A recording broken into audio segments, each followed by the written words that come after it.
Kaushik Reddy character very bad అని ప్రభుత్వ whip Vemulawada MLA ఆది శ్రీనివాస్ విమర్శించారు. అధికారిక సమావేశంలో కౌశిక్ రెడ్డి ఒక గౌరవప్రదమైన శాసనసభ్యుడి హోదాలో ఉండే మరో శాసనసభ్యుడు సంజయ్ పై తిట్ల పురాణంతో దాడికి పాల్పడడం పట్ల అసహనం వ్యక్తం చేశారు. హక్కులకు భంగం కలిగించే విధంగా ఉందని మండిపడ్డారు. కౌశిక్ రెడ్డిపై స్పీకర్, ఆర్డీఓ కేసులు పెడితే తప్పేంటని ప్రశ్నించారు. చట్టం తన పని తాను చేసుకుపోతుందని, చట్టంలో ఉన్న లొసుగులతో కౌశిక్ రెడ్డికి బెయిల్ వచ్చి ఉంటుందని తెలిపారు.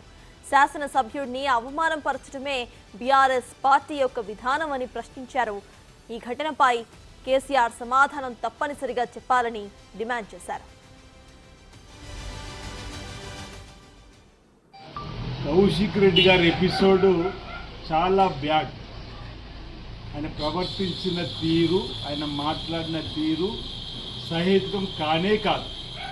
గ్రామీణ ప్రాంతాల్లో వాడే బూతు భాషను ఓ అధికారిక సమావేశంలో మాట్లాడడం అనేది పూర్తిగా తప్పు పట్టాల్సిన అవసరం. చట్టపరంగా అతను మాట్లాడినటువంటిది నిన్నటి రోజు అయితే కేసు అయిందో ఈరోజు బెయిల్ వచ్చినట్టు అది చట్టం తన పని తను చేసుకుపోయేటువంటి సందర్భం.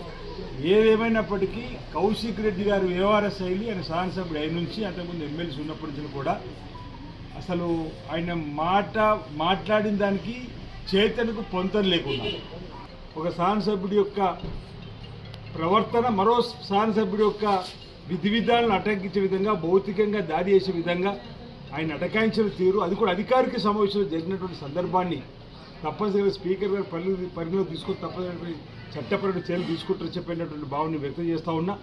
అతను శాసనసభ్యత్వం రద్దు చేయించుకుని అనేక మంది కూడా ప్రజాస్వామిక వాదులు కూడా పల్లెల్లో సైతం చర్చించుకున్న సందర్భంలో ఆయన వైఖరి మార్చుకొని ఎదుటి వారికి గౌరవం ఇచ్చి తన గౌరవం పెంపొందించుకొని పనిచేయాలి తప్ప మరోడు కాదు.